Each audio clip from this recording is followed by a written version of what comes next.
Hello everyone. In this video we're going to take a look at how we add center lines to round or circular features as we see those in multi-view sketches. I have a multi-view drawing right here of this particular object. This happens to be a small section of a floor threshold piece. And what this does is actually sit over top of a piece of tile in your floor in a doorway and caps it off so that it has a clean look. So you can see here we have selected this view for our front view and got that in place in our multi-view. If we rotate this to get to the top view, you can see they match up very well. But one thing that is different, I have this smaller hole in the original piece, and for the purposes of this video I increased the size of it to make it easier to see how the center lines are going to fit on that. And then rotating that around then to get our right side view, you can see that the view matches up with the object right there very well. So I'm going to set this aside for the moment, and let's talk about center lines. Anytime you have some kind of a round hole or a cylinder shape or something that is a partial circle, you always want to use center lines to show where the center of that circular form is located. If you're working, say for instance in this top view where we see that item as a circle, you're going to have two center lines, a horizontal one and a vertical one, so that we can see how the center relates to a couple of edges in the object. If you are working, say in this front view, you're only going to need one center line. The right side view is only going to need one center line, and I'll show you in just a moment how those would be included in the drawing. Before we do that, we probably should take a look to see how a center line is formed. So I'm just going to come up here for the sake of doing that and show you on my sheet here.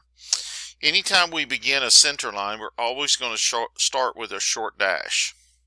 So we'll have a relatively short dash, and then extending away from that will be a longer dash.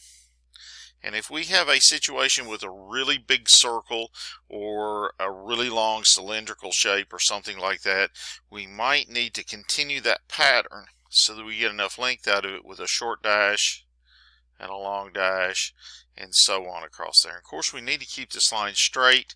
I'm having a little bit of trouble doing it on this sheet because I don't have any grid lines to go by, but you get the idea of starting with a short dash, long dash, short dash, long dash, and so on for as long as you need it to go. Now, just to keep my drawing clean and that sort of thing, I'm going to erase this one because I don't want that extra line showing up in my final project right here. So I'll take that away for the moment, get that out of there. So let's see how we're going to add our center lines in this top view to this circular hole. So if the center of the hole is right here, then we're going to make sure that we have two short dashes that cross at that point. When we form these, we want a really sharp point on our pencil. So when we get that sharpened up, we want these lines pretty dark when we're finished, and we want them pretty thin. So I've got my short dashes crossing there, and what I will do on this side, I'm going to let this one horizontally come out outside the object. Something like that. That's probably as long a dash as I would ever want to do. Maybe could get by with just a little bit more. And then on this side, it's going to be a similar situation, with a long dash coming away from the center over this way. Alright, so that pretty much takes care of the horizontal center line. Let's do the vertical one. In this case, I'm going to let that long dash come outside the circle, and I'm going to stop it about here. But coming down this way, I'm going to do something a little bit different.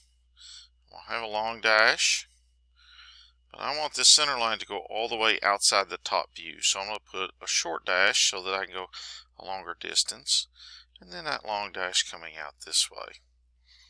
And we'll take a look in a minute about for why I've done that.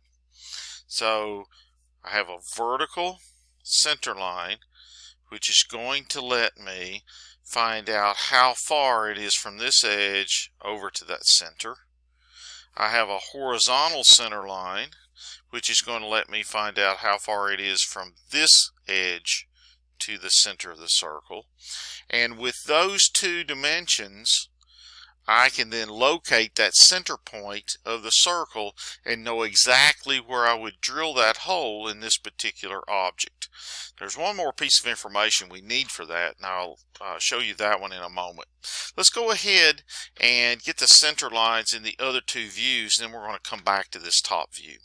So as you can see here, if I got at the limit of the circle over here and I projected down into my front view, you can see right there I got a couple of hidden lines that go through the object, showing me that this is actually a hole that goes through this top section. Same thing on this side. But when I look at hidden lines, I can't tell that that's actually a round hole going through there. So what I do is I add a center line that runs through the hole,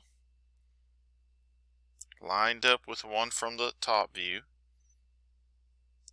And then when I see that, a center line is always going to indicate something that's round. So I can know, oh, that's a round hole going through there. And it'll be the same thing over in the right side view. So it's going to need its center line right in the center, running out this way, and then coming up this way as well. So that's not too bad. At this point, I've got all my center lines located for the three views that I have in this object here.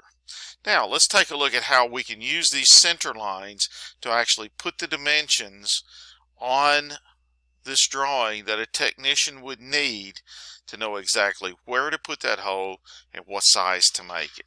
So if I go back to this one, vertical one right here that I ran outside the view here, I can actually use that center line to put in a dimension.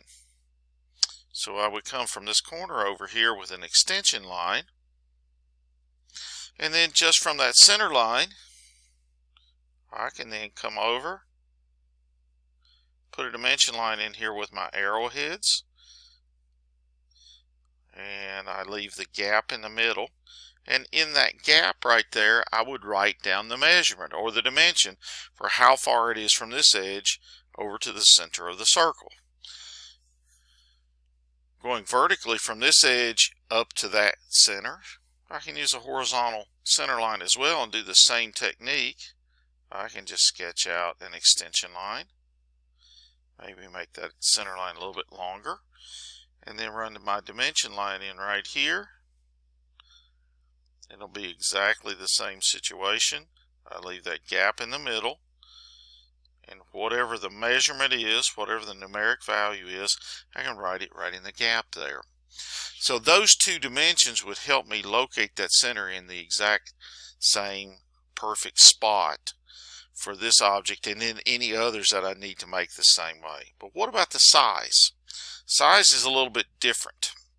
So what I do, I'm actually going to start at the edge of the circle with a line, and if I extended this line it would run through the center of the circle, but I'm going to pull it outside the view.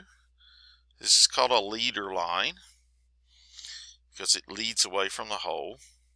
It'll have an arrowhead pointing into the circle, and then up here there's a little horizontal tag line coming off of it right there. So at this point what I would do is put in the diameter symbol, which is a pretty big circle with a slash going through it, and then I would write the diameter of that circle right here, whether that's 3/4 of an inch, 1 inch, whatever it would be. I would put the number for the diameter right there, and that would let the technician know what size hole to drill. So by giving 1, 2, 3 dimensions, 1 for the size, and 2 to locate the center from 2 different edges, my technician could actually put that hole in the correct spot every single time. The center lines help us get those in the right place and help us make sure that we understand that those features are round in all 3 of the views there. Hope this video helps you with center lines and adding dimensions from there. And as always, practice will help you improve. Look it over, review the video if you need to again. Thanks so much for watching.